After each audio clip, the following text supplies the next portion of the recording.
Meus irmãos, a paz do Senhor. No Salmo de número 42, nós vemos o lamento de um salmista que era ativo na obra, na casa de Deus, e neste momento em que ele compõe esse salmo, ele já não era mais. E nós vemos a sua angústia, a sua aflição, a sua lamentação, ela é tão grande que a Bíblia nos mostra, ele mesmo relata, dizendo que as suas lágrimas servem-lhe de mantimento dia e noite. Por que que ele chorava tanto? Porque ele ansiava pela presença de Deus.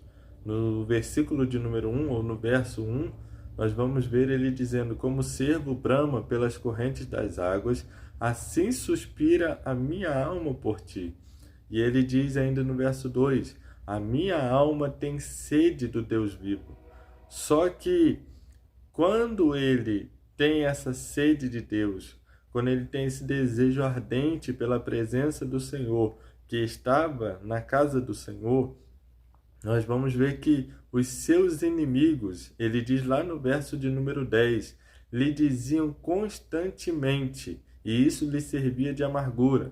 Eles perguntavam: onde está o seu Deus?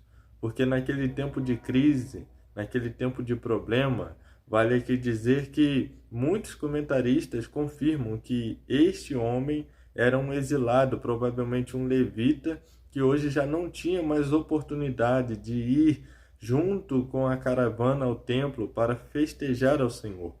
Mas aí ele está no meio dos gentios, no meio dos ímpios, conforme o Salmo 43, verso de número 1, que é uma extensão desse salmo.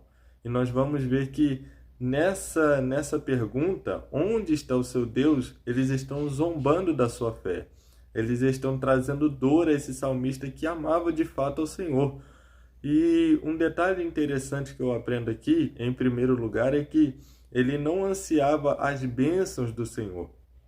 Ele não tinha sede, não tinha desejo de que o Senhor lhe desse um milagre, uma porta, que lhe desse um escape, um livramento, seja lá o que for. Não. O anseio dele, o desejo dele era o próprio Senhor, não era a bênção, era o abençoador. E esse é um grande segredo para nós. Nós precisamos aprender com esse salmista a desejar mais o abençoador do que a bênção, a clamar mais por Deus do que aquilo que Deus pode fazer por nós. E é interessante que no fechamento desse Salmo 42, depois de os inimigos no verso 10 perguntarem: onde está o seu Deus? Cadê o seu Deus? Por que que o seu Deus permitiu isso acontecer? Por que que ele não vem em teu socorro? Por que que ele não age em teu favor? Aí ele responde no verso de número 11: espera minha alma. Detalhe é que os inimigos estão falando do lado de fora, mas ele está conversando consigo mesmo e dizendo: espera em Deus, pois ainda o louvarei. O que eu aprendo com esse salmista é que para todo tempo de crise eu preciso ter uma resposta de esperança.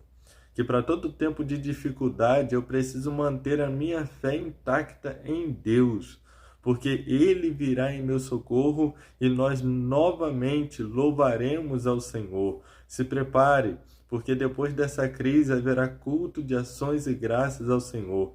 Depois desse tempo de problema, você vai poder entoar hinos ao Senhor. Agora pode estar difícil, agora pode estar te cansando, agora pode estar te afligindo, mas seja como esse salmista, reaja com uma resposta de fé, de esperança, em um tom confiante em Deus, dizendo: eu ainda o louvarei.